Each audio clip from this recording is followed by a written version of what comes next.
Hello everyone, welcome to another physical sciences lesson, and today we're going to be generating some electric current. Yes, we're talking about generators. So let's go and have a look and make sure that we understand how this process works. They're very noisy sometimes, but they are quite useful. So let's go and have a look.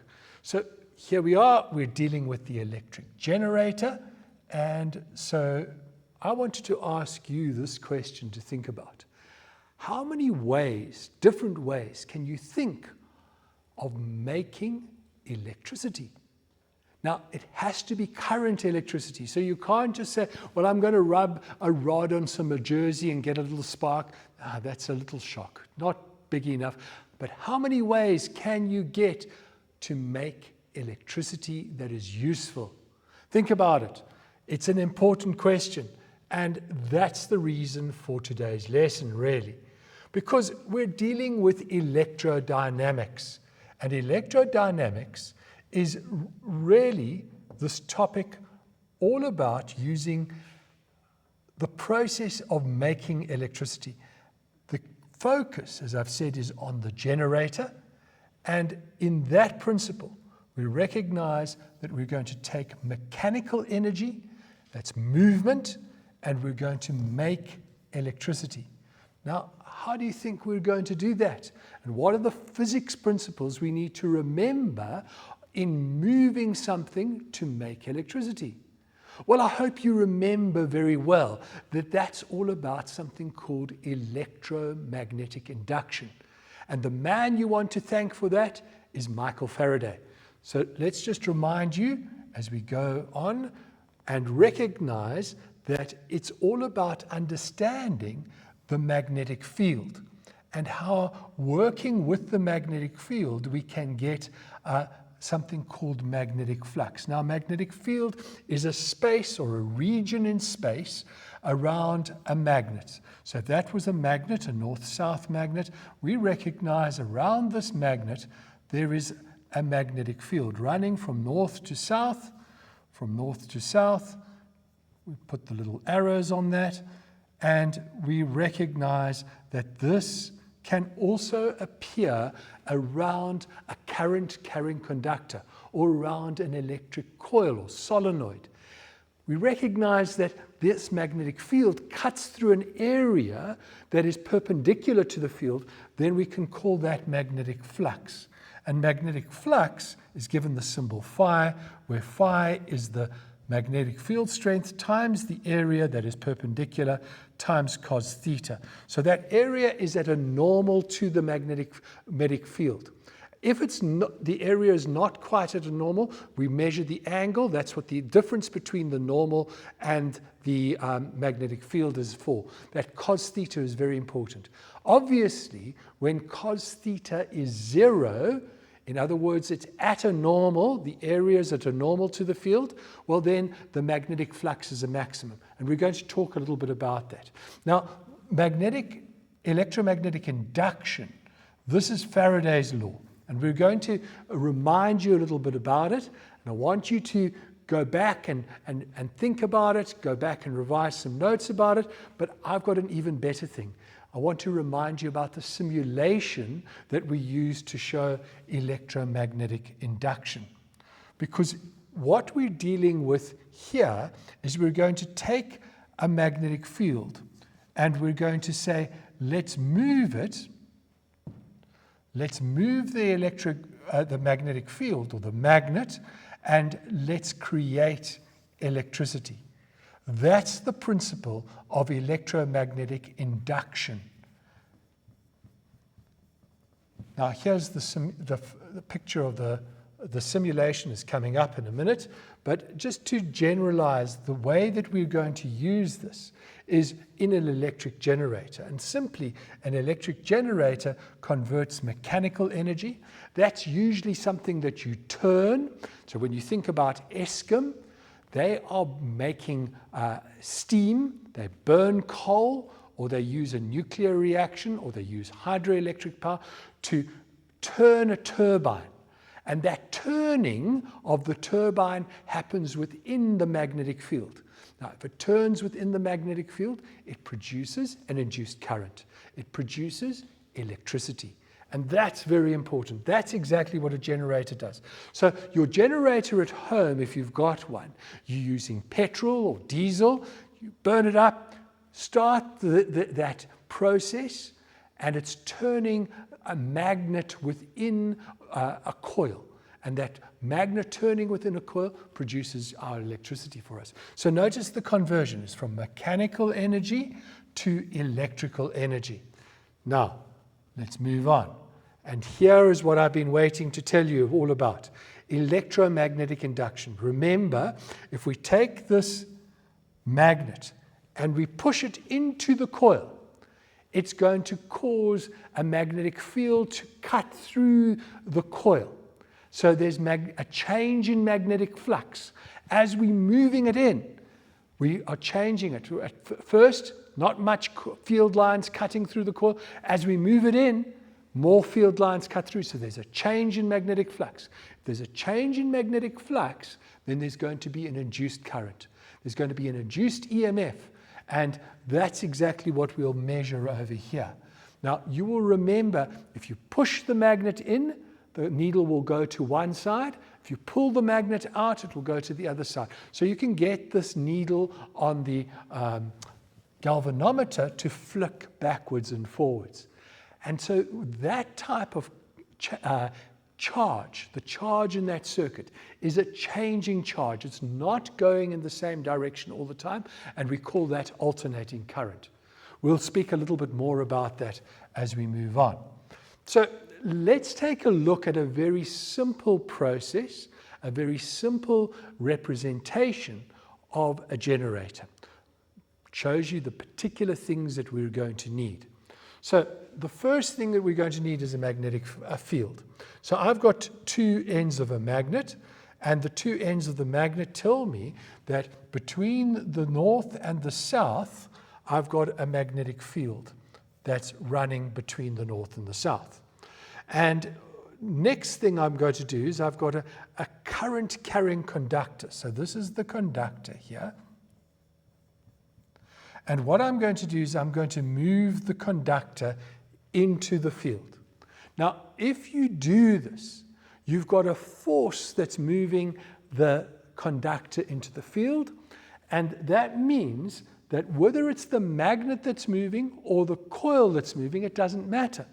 But we've got an induced current that's going to happen inside that conductor, because it's going to cut through the field lines, and we're going to find that there's an induced current. And that's the principle on how a generator works. But let's make it a little bit easier for you to see. And we're going to say, let's relate that exact thing to this very important law, which is called Faraday's law. So Faraday's law of electromagnetic induction says that there's an induced EMF in a coil or a conductor. And remember that if it's a closed circuit, if there's a closed circuit, then that will be an induced current. And this induced EMF is directly proportional. That means if the EMF increases, it's increasing because the rate of change of magnetic flux increases. So if the EMF doubles, then the rate of change of magnetic flux has doubled as well. They're directly proportional to each other. So the rate of change of magnetic flux is represented by phi divided by t. The time it takes is critically important. Whether it's moving quickly or slowly, it's going to affect how much induced current there's going to be. What is the induced EMF? And there's the formula again for Faraday's law. Please, we'll take a little time to get to use that a little later. So here is a simulation of a generator, just to have a look at it.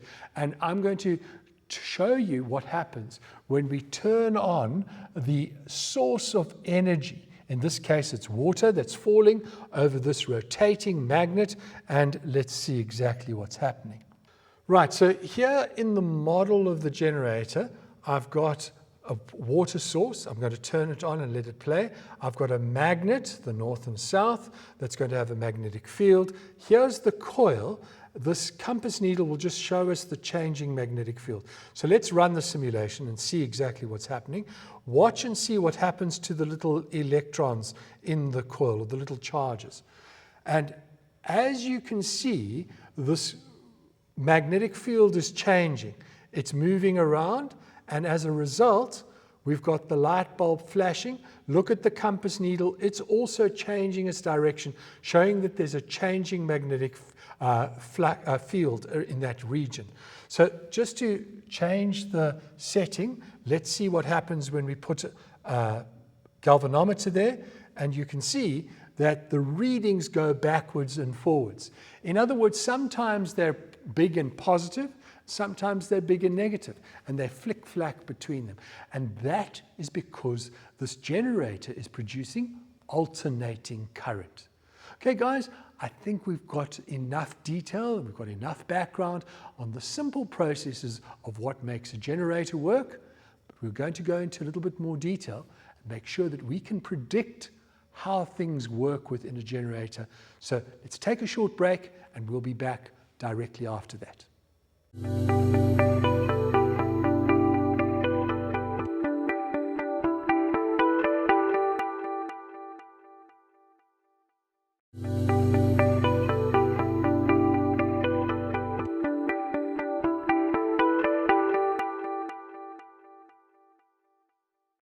Welcome back, everyone.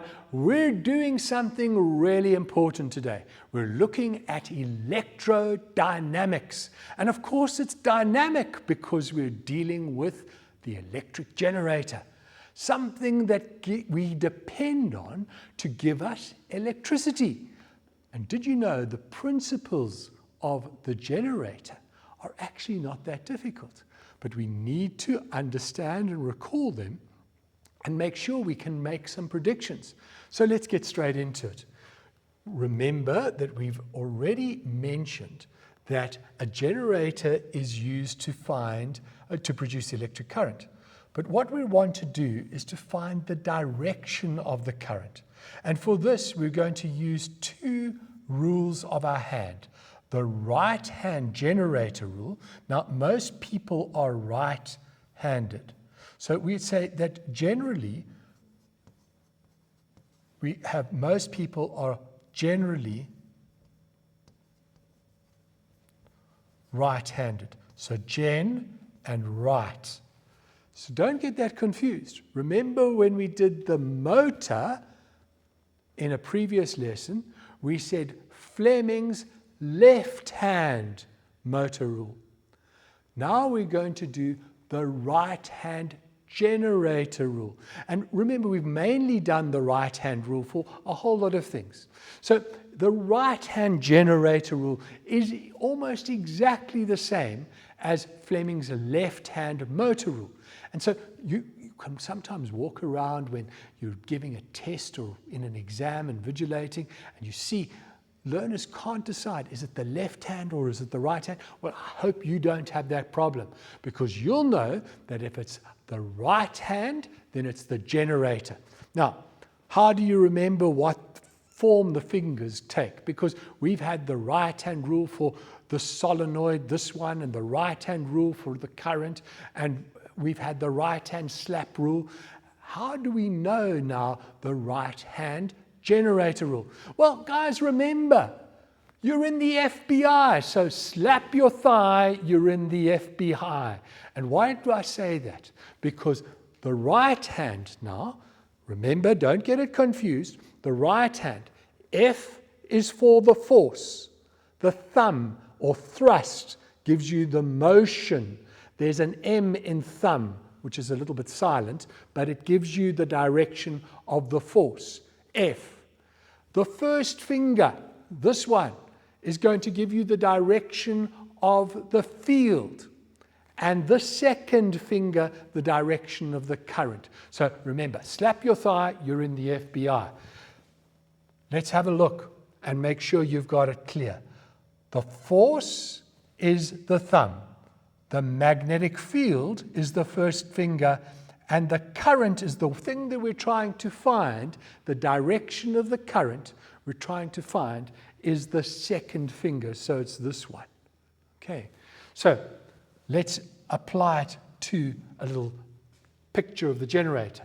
And there we have a picture of the right-hand rule as well, so you can have a look at it quite clearly. So if this was moving up, remember the magnetic field is going to run from north to south. So if I take my hand and I'm taking my right hand, I'm going to say my motion is in that direction. The field is from north to south. And so if I moved that up, I'd recognize as it moves through the field, the current is coming out of the board. So how will I show that it's coming out of the board? Do you remember? Well, I'm sure you do. Of course, we've got to do the dot or cross notation. So which one is it? Remember, if you throw a dart, the back of the dart, you'll see the cross. If it's coming towards you, you'll see the arrow. So look again. The field, north to south, the movement is up, so the current is out, so we're going to put a dot over there to indicate the current is coming out of the board. Now, just to confirm it, let's make sure that we've got the right-hand slap rule. Now, guys, here's the thing. We use the slap rule for the motor. The difference between the motor slap rule and the generator slap rule is simply that the palm is always the unknown. So you're given two things when you're given a generator. You're given the direction of motion and you're given the direction of the field. And so we're going to use the fingers as the magnetic field. Fingers, many field lines. This time, the thumb is the force. And so the current is the unknown, and we're going to say the palm is the unknown. So let's have a look at it. And so here we go with the fingers again. We're going to point north to south across there, and we're going to say that's the fingers. The direction of motion is up. The thumb is going up. Okay? So which direction is the slap going? It's coming out of the board. So what direction will we say the current is? Of course, it's coming out of the board, so that's a little dot over there. Isn't that great? We've managed to be able to determine the direction of the current when we've got something moving into a magnetic field like that. And this is just simple. Of course, it can get a little bit more complicated because a generator isn't just a single current carrying conductor. In fact, there's usually a loop in a generator. So let's go and have a look at exactly what we might expect. So here is a picture of a more complicated generator, but it's not too difficult to pick it all up. I just want to highlight the different parts of it so that we are clear. So you can clearly see there are the magnets. Now, this is the thing that is going to be the place where we get the turn. We're going to call this the drive shaft, and this is where we're going to get the motion. So that handle is going to be turned, and you can see, if you were looking from this side, if your eye was on that side, you will see it's turning anti-clockwise, following that green little circle that's going around there. So in that sense, we can be quite clear that if we look at that section of AB, AB will go down, but DC will go up. And what I've mentioned in labeling those 2 points there is this part is the coil. So let's make sure that we can put that in over here. This section here is the coil. So when you turn the coil in the magnetic field, you're going to get an induced current that is coming to this part of the circuit.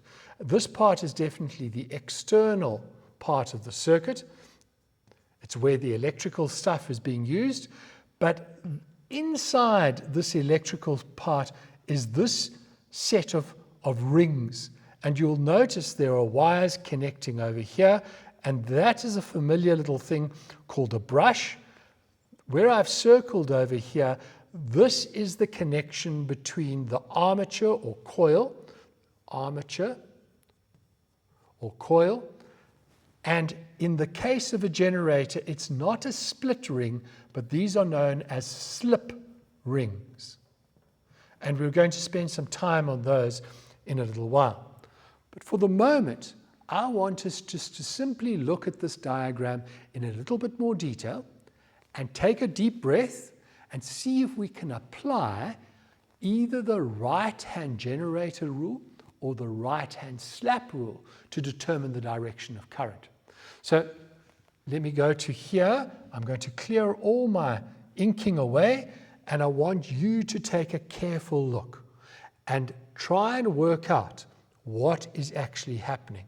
So as we look at it, let's try and see if we've got some stuff that we can take note of. The first thing that I'm going to say is I know that the field is from north to south. The second thing, so that's the field. That's the field direction. The second thing I'm going to say is I'm going to look at AB, and I'm going to see on AB that the direction of motion is down. So this was the field, which has a symbol B, and this is the force, which is the movement down. So please don't get those mixed up. Now what we've got to determine is which direction is the current. So let's have a look and let's be careful about this. I'm going to use the right-hand slap rule here. And I'm going to say the field is from north to south. The force is down.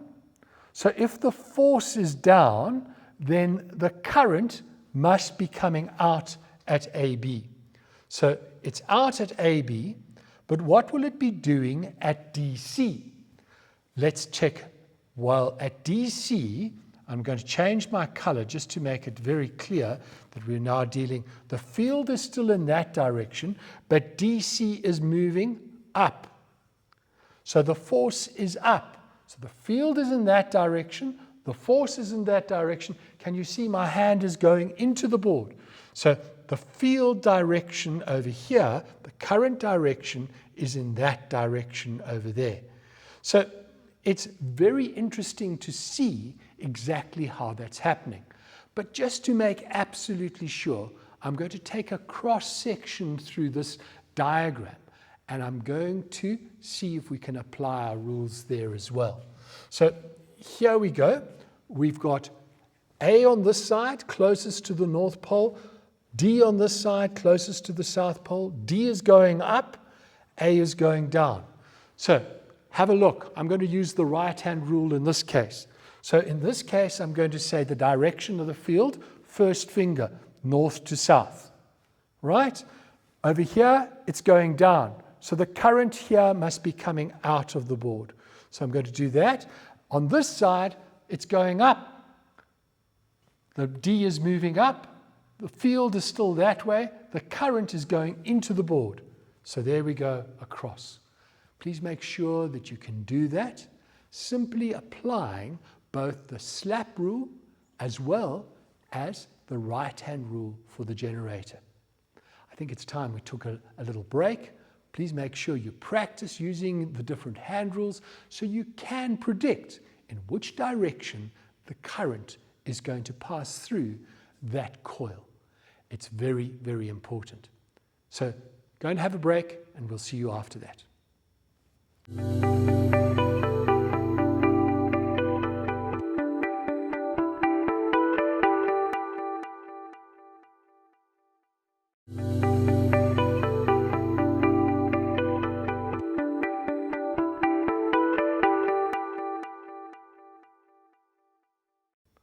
Hello everyone, let's dive into a more focused discussion about the electric generator. So have a look here. Remember, when we're dealing with electrodynamics, we're dealing with the generator and the electric motor. Now we've dealt with the electric motor, we're dealing with the generator now. And in terms of the generator, we recognize that there are different types of generators. The generators can produce alternating current, and those that produce alternating current have slip rings. That's going to be the focus of this particular part of this lesson. So let's go and see exactly how this works. So when we talk about conventional current, remember it's the movement of positive charge from the positive terminal of a battery. So positive charge at that positive terminal all the way around to the negative terminal, that one being the negative terminal. That's what conventional current is. So if we're looking for current direction, we're not looking in the direction electrons move. We're looking in the direction a positive charge would move. And so that's very important when you're using the left-hand rule or the right-hand rule or the slap rule. The current direction is the conventional current. When we're talking about current in a generator, the most common generators are alternating current generators. So in other words, the current isn't in one direction all the time. In our model that we saw of the water flowing over that rotating magnet, we saw that the little charges moved backwards and forwards. We saw that the needle on the galvanometer moved backwards and forwards. We saw that when we pushed a magnet and pulled the magnet out of a coil, the needle moved backwards and forwards. That is alternating current. The current changes direction. So alternating means that the direction changes. The direction of the current is not in one direction but changes. With that in mind, let's go and have a look at the simple AC generator. And we've seen a diagram of it before. It has a magnet, a coil, an armature, these things called slip rings, and an axle that we can use to rotate. And rotating the armature will produce or induce the current in the external circuit. And so here's our little diagram again of the simple generator, and you'll be familiar with the parts. We can quite clearly see the magnet. We can see the armature. We can see the thing that we're going to turn. This is the axle that is going to be the part of motion. It's going to cause the motion of the armature. And then this part here we'll take a look at. Those are known as the slip rings. So we have to understand that every electric machine has particular components. And you must make sure you don't get them mixed up. That for an AC generator, you will always have slip rings. You will always have a magnetic field and an armature. You will also always have something that is turning the coil or the armature in the magnetic field. Please don't get that mixed up. To see how it works, let's break it down.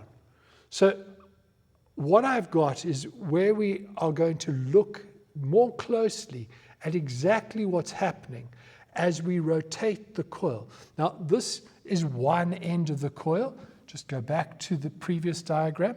You'll see this is AB and this is CD, and we're looking with our eye at this point over here. So we're looking over here so that we are just seeing A and B cut in half. So we're looking at a side-on view, and that's the thing about some questions you might find in textbooks, exams. You've got to see how you orientate it. Are you looking from the top? Are you looking from the side? And what information are they giving you? And how can we best represent what's happening? So when we look at this, we're going to apply the hand rules that we've learnt about, and we're going to apply them as this coil moves. As we rotate it, you see it's going to be rotating in this direction. So that is the anti-clockwise direction. So it's going anti-clockwise around the coil like that, and we're going to see exactly what happens. So if I use my right-hand slap rule, so I've got to be careful don't get the hands mixed up. So here's my right hand. I'm going to say the field is in this direction, north to south. I'm going to say that A is moving down. So that's the motion of the thumb. I'm going to say, in which direction is the current going? Well, it's coming out. It's slapping out. Can you see that? So I'm going to say that's a dot over there. If I do the same thing on D, we'll recognize that because D is going up, the thumb is going up there, the fingers are still going north to south. Which way is the slap going? It's going into the board. So I'm going to put a little cross over there.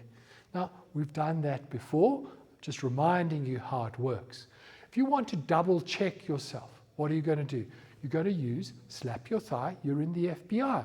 So make sure that you've got it. First finger, north to south. Second finger, thumb is the motion. Where's the second finger? It's coming out. So we're right, it's a dot going out. If we go field, first finger, thumb is up, second finger into the board. It's going in over there, and that's why there's a cross over there. So we've got it exactly right. We know where we are. What happens as this armature moves, as the coil moves, as it goes up on the one side and down on the other? Guys, something very interesting happens. Let's have a look at this position. So over here, we've just rotated it. It hasn't crossed over. D is still closest to the south side. So we can just check with our hands again, and you'll see that because that's going up, that's still going in, that's going out. The direction of the motion isn't straight down anymore, though, because it's on a twist. So the downward force isn't as big. That's why I haven't drawn these arrows, because it's moving across a little bit as well. It's actually moving in a circular motion. So I've made those arrows a little bit smaller. But you can see the current direction is still the same. What happens when we get to that position? Guys, over here, D is kind of mostly moving horizontal. It's moving opposite direction to the magnetic field, and A is moving parallel to the magnetic field. Now, in this position, what we've got to recognize is the change in magnetic flux is zero. So there is no current being passed through the coil at this point. There's no current being induced. And so this is the critical crossover point. And I want us to take a look at the next slide. And we'll see now D is on the left side. Remember, the current was going in on this side. It was going in, for all the time it was over here. It was going in. But now it's crossed over. It's closer to, and if you look at your right-hand rule now, fingers in the direction of the field, the direction of the current, direction of motion is down, the direction of the current is out. So what's happened is, no, it's not that. It's not in. It's coming out. Be very careful. Don't make a mistake. It's coming out. There's been a change in the direction of the current. The current direction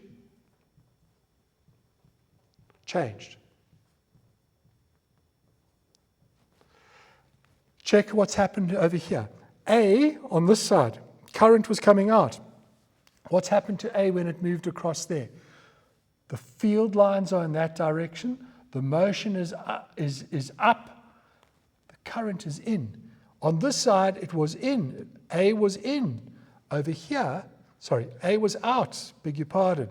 But over here, A is into the board. So it was a dot on this side, and we can see now it is a cross. So the current here has changed. There's a change in direction. And a change in direction means that this generator is an alternating current generator. So it's not going to be consistent. And we've got to adapt to that. And there are a number of things that we can do to make sure that happens.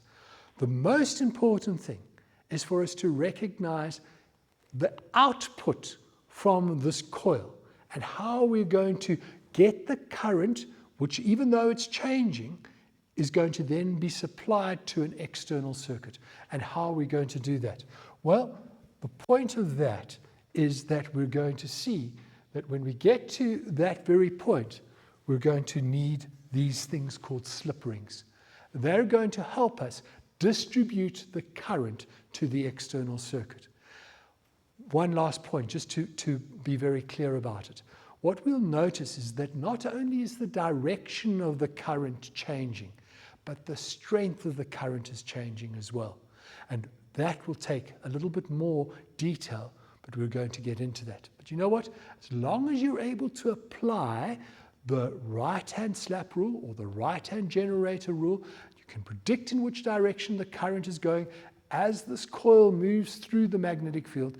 You're going to do really well in this section. But for now, let's take a short break.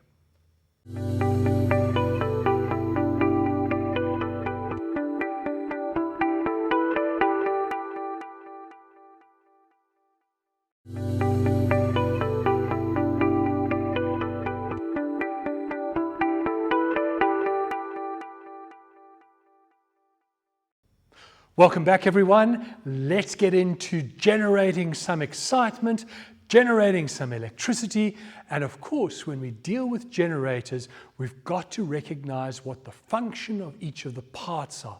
So what we've done so far is that we've looked at the generator and we've recognized it produces alternating current because of the way that the coil is moving through the magnetic field. So we've linked those together.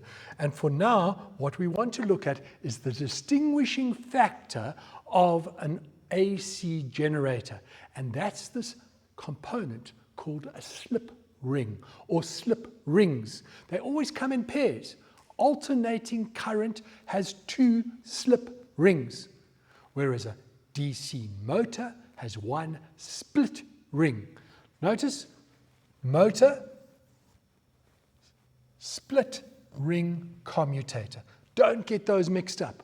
So we're focusing now on the generator, and we're focusing on what this thing is called a slip ring.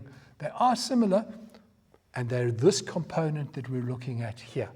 So the one thing that we want to say is common is that these things are brushes. Now, why do they call them brushes? Well, they're connecting an electrical component in the external circuit, a piece of wire, to a moving part. And it's very difficult to have a moving part and a fixed part next to each other. And the easiest way is to make a bit of contact like a toothbrush. Literally a toothbrush. That's what it looks like. But it's not nylon. It's like steel wool. It's quite stiff. It's like a wire brush. And the sliding bit moves past the wire brush, and they make contact, and you get the current passing through that gap. But it leaves the rings to move freely.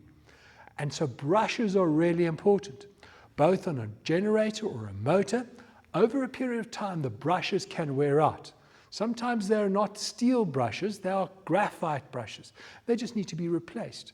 But in some units, these are closed. You've got to throw the whole thing away just because the brushes have worn out, which is very irritating. But let's go and see how they actually work. So what I've done here is I've given you a diagram that actually is a top view of the armature. So this is the coil or the armature, and this is the top view.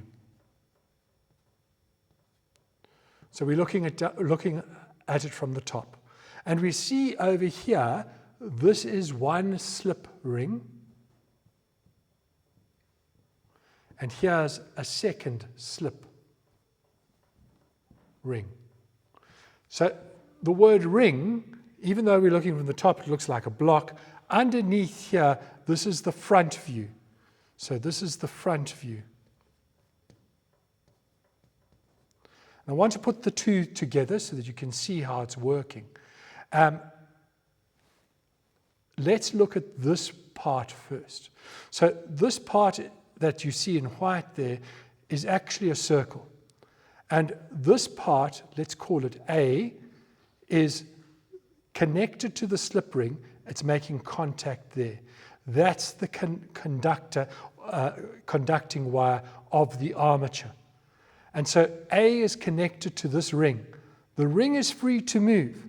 And what you'll notice is that there's another part of the armature which is really the second part that's not connected to the ring at all. This is part D. That's D there. And the extension of D, it's going to go straight through the ring. It's going to slip through the ring. It's not going to touch the ring. But D finds its connection on the second ring.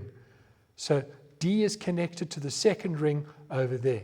So that detail is really quite important for you to understand and to know what's happening. To make it a little bit easier, we're going to see this rotation again and the role that the slip rings play as the armature or coil rotates. So I'm going to add in the magnetic field now, and I've flipped it up a little bit. So I've rotated it, and you can see I've got A over here, and I've got B over here. This yellow line is saying, that yellow circle at least, is saying the movement is out of the board. So this one is coming out. This side, AB, is coming up towards us.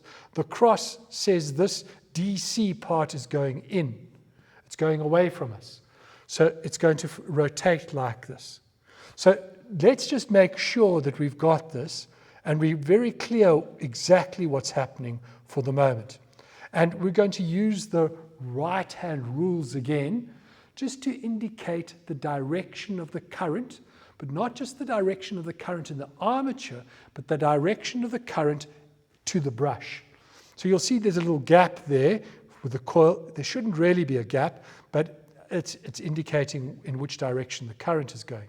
So let's be clear about it, and let's use our right hand.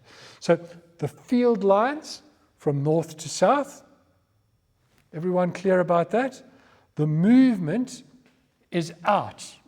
So the movement is out. That's why I've got my finger pointing out. It's coming, this part, AB, is coming towards you. In which direction is the current? Well, clearly the current needs to be going up over there. So I'm going to do an arrow there, which means that the current, if it was going up over there, it must have come up along here. It must have come up along there. So where do we get conventional current coming from? Well, it comes from the positive terminal of the battery or the positive terminal of the power source. So we'd recognize at the moment that that is positive. The current, the charges will move all the way around. This is going into the board. So let's check that the current is actually right. Field lines that way. The motion is in, and absolutely we see the current is going down. Now notice what happens here. The current goes down there. It's going to go through, slip through the ring, and it's going to get onto this ring. It's attached to this ring, and it's going to come out over there, and that's negative. Now guys, what's really important here is that we need to recognize that this coil is moving in a magnetic field. And at the moment, the field lines, and I want to illustrate these, the field lines are moving from north to south. So field lines moving from north to south, what we recognize is the area between the coil and the direction of the current and the field lines, the area that those field lines are cutting through, that area for the flux. Remember, we said flux is the field lines times the area. And this position, the area is perpendicular to those field lines. So at the moment, there is a maximum current. Over here, this current is max. And you need to understand that that is a maximum current. Maximum current. Because the area that the field lines coming through here as the coil is moving. The coil is kind of moving out over here in this direction here. The area is at 90 degrees to it. It's in this plane here.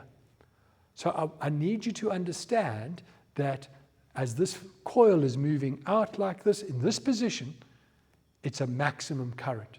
But look what happens next.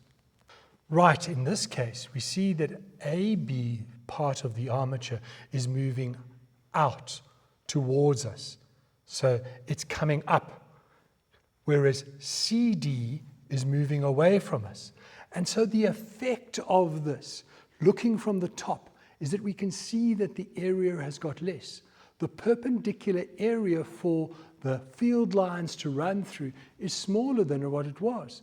The perpendicular area to the coil has got smaller. So we recognize that phi, magnetic flux, A cos theta, is going to be less than it was. So the important thing here is that the current has got less, is smaller.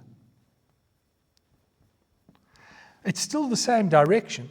Have a look. We're going to use our right-hand rule. Field, north to south. The direction of motion is out. So AB is still in that direction. Whereas CD is going in, so that's like that, which means that the brush at the end of AB is going to be positive, whereas through the slip ring, this is going to be negative. Now, the important thing is to recognize that AB is going to get to a point when it's vertical. And if we were looking down from the top, we would just see one line. They would be on top of each other. So it might look a fat white line looking on top of each other. So if that was A over there and B over there, now we can't see any area that's perpendicular to the coil. And so what we recognize at that point, the magnetic flux is going to be zero. So the induced current is going to be zero. And so it's at this point there's a crossover of the direction of the current. Have a look at it. So in this point here, what you see is that AB, circled on this side, closest to the North Pole, it's now moving into the board. It was moving up. It's moving in the opposite direction. So if we use our right-hand rule, we recognize north to south, moving into the board. So the direction is into the board. The thumb is showing you the direction. Then the current direction is down. And that was opposite to what it was before. It means that this side has now become negative. And it means that on this side, the direction of the current, if you look at it carefully again, north to south, it's moving in the direction out of the board. The current is moving up in that direction, which means that all the way along here on the slip ring, that's the positive terminal. So what we see, as the armature rotates, we're getting a changing current.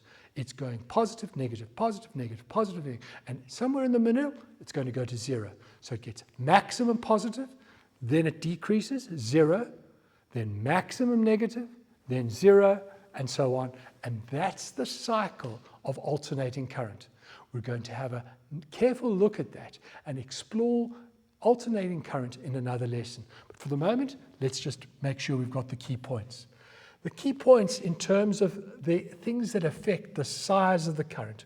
Well, this is much like the strength of the motor.